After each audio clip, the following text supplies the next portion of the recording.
நம்ம கிச்சன்ல சீக்கிரமே குயிக்கா நமக்கு வந்துட்டு சமைக்கணும், சீக்கிரமா ஒரு குழம்பு ரெடி பண்ணணும் அப்படின்னா, ஃபர்ஸ்ட் ஆப்ஷன் நம்ம தேடுறது வந்து பார்த்தீங்கன்னா, தக்காளி தான் தேடுவோம். தக்காளி தான் எல்லா குழம்புக்கும் நமக்கு ஈவனா யூஸ் பண்ற ஒரு விஷயம்.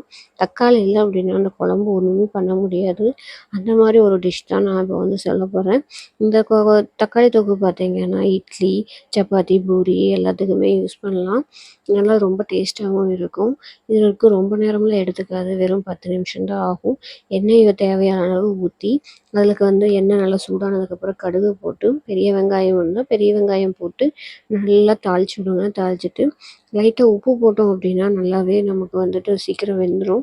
வெந்ததுக்கப்புறம் பார்த்தீங்கன்னா வரமிளகா நமக்கு வேணுங்கிற அளவுக்கு காரத்துக்கு தகுந்த மாதிரி போட்டுக்கலாம். போட்டுட்டு நல்லா ஃப்ரை பண்ணி விடுங்க. ஃப்ரை பண்ணி விட்டு இந்த உப்பு போட்டிருக்கறனால நல்லாவே மிக்ஸ் ஆயிரும். நல்லா கிளறி விட்டுட்டு அதுக்கப்புறம் பார்த்தீங்கன்னா சீரகம் ஓரளவுக்கு ஒரு துளி போடுங்க. கிட்டத்தட்ட ஒரு 10 சீரகம் அந்த மாதிரி போடலாம். தக்காளி பொறுத்து நம்ம எத்தனை தக்காளி போடுறோமோ அதை பொறுத்து நம்ம போடலாம். தக்காளி போடும்போது நல்லா சின்ன சின்னதாக அரிஞ்சு கரெக்டான பதத்தில் அரிஞ்சு போடணும். அப்போ தான் தக்காளி சீக்கிரமாக வேகும். நம்ம வெங்காயம் வணங்குறதுக்காக போடுற உப்பு வந்து பார்த்திங்கன்னா லைட்டாக தான் போடணும். ரொம்ப அதிகமாக போட்டு தக்காளியில் உப்பு ஏறிடும். வெங்காயத்தில் உப்பு ஏறிச்சு அப்படின்னா டிஷ்ஷு வந்து நல்லா இருக்காது. அதுக்கு தகுந்த மாதிரி போடணும். கிட்டத்தட்ட ஒரு 2 மினிட்ஸ் நல்லா வெங்காயம் வந்து வணங்கணும். வணங்கினதுக்கப்புறம் பார்த்திங்கன்னா தக்காளி போட்டோம்னா தக்காளி வந்து நல்லா வணங்குறதுக்கு நம்ம ரெடி பண்ணிடலாம். தக்காளி பார்த்திங்கன்னா குட்டி குட்டியாக அரிஞ்சு கரெக்டான இதில் போடணும். கரெக்டான இதில் உங்களுக்கு எப்படி ஷேப் வேணும் அப்படின்ற மாதிரி நீங்கள் வந்து அரிஞ்சிக்கலாம்.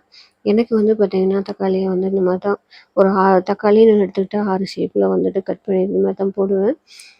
அப்போ தான் வந்துட்டு தக்காளி கொஞ்சம் ஈஸியாக நம்ம வணக்க முடியும். எனக்கு கிச்சனில் ஃபஸ்ட் ஆப்ஷனாக இருக்கிறது இந்த தக்காளி தொக்கு தான். ஏன்னா சீக்கிரமாக 10 நிமிஷத்தில் ரெடி பண்ணிடுவேன்.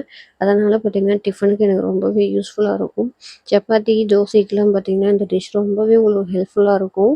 அந்த மாதிரி தான் ட்ரை பண்ணணும். நல்லா வணக்கி விடுங்க. நல்லா வணக்கி விட்டுட்டு லைட்டாக உப்பு போட்டிங்க அப்படின்னா தக்காளியாக இருக்கட்டும், வெங்காயமாக இருக்கட்டும் சீக்கிரமாக வெந்துடும். அதுதான் வந்து இருக்கிறதுலையே கிச்சனில் ஈஸி டிப்ஸு. ஏன்னா ஒவ்வொருத்தரும் பார்த்திங்கன்னா தக்காளியை தண்ணி ஊற்றி ரொம்பவே வேக விடுவாங்க. ஆனால் அந்த மாதிரிலாம் தேவையில்லை.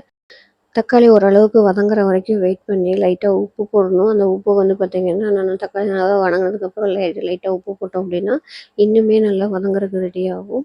சீரகம் முதலே போட்டுட்டோம். அதுக்கப்புறம் பார்த்திங்கன்னா பூண்டு ஒரு 3 பூண்டு வந்து நல்லா நசுக்கி போடணும். நசுக்கி போட்டு தக்காளியை வந்து பார்த்திங்கன்னா இந்த மாதிரி தண்ணி தொளிச்சு வணக்கணும் அப்படின்னா உப்பு போட்டதுக்கு அதுக்கும் சீக்கிரமே வந்து ரெடி ஆயிடும். நான் கல் உப்பு தான் போடுவேன். தூள் உப்பு யூஸ் பண்ண மாட்டேன்.